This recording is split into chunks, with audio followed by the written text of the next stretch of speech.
کہ جس دن ایک سیاہ کام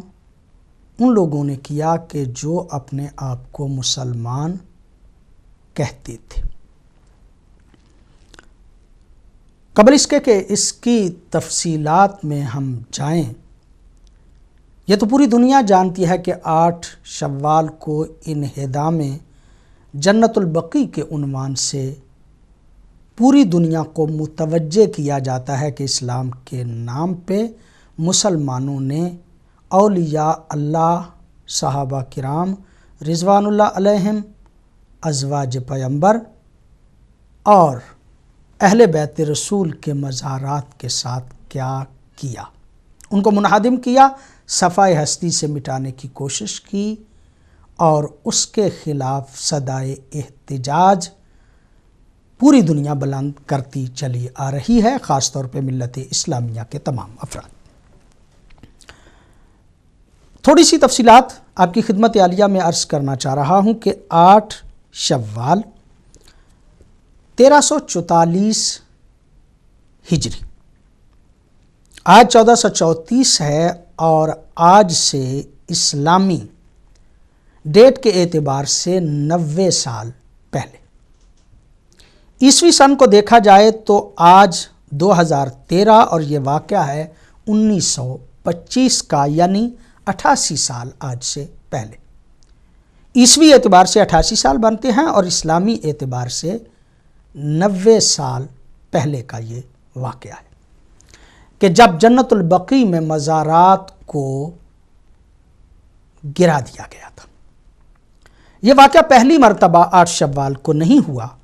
بلکہ ہجری اعتبار سے 1220 یعنی 8 شوال 1344 کو جب یہ واقعہ ہوا تو اس سے پہلے 124 سال پہلے بھی ایک مرتبہ آل سعود ہی نے جنت البقیع کو منہدم کیا۔ پھر بعد میں حکومت آئی، عثمانی دور حکومت، اور اس دور میں بقیع پہ جتنے بھی مقدس وہ جگہیں تھیں وہاں پہ مزارات جو ہے وہ بنا دیے گئے، اور دوبارہ جب آل سعود کی حکومت آئی تو انہوں نے پھر ان کو منہدم کر دیا۔ ایک انگریز کہ جو اس دور میں وہاں پہ گیا، اس نے اپنی کتاب میں لکھا کہ جب میں نے مدینہ میں جنت البقیع اور اس کے ارد گرد کو دیکھا تو مجھے اس کی شان و شوکت ترکی استنبول کی عمارتوں سے کم نظر نہیں آتی تھی۔ یعنی اس دور کی دولت عثمانیہ جو ہے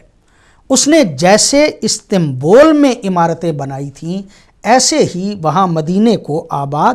کیا تھا، اور جنت البقیع جو ہے اس کو انہوں نے مزارات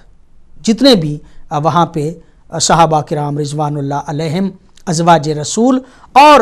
باقی شخصیات کے ساتھ اہل بیت رسول کے مزارات جو ہیں ان کو بھی بنایا تھا۔ 90 سال پہلے ہجری اعتبار سے منہدم کیا گیا۔ ہم تھوڑی سی تفصیلات آپ کی خدمت میں عرض کرنا چاہتے ہیں، لیکن اس سے پہلے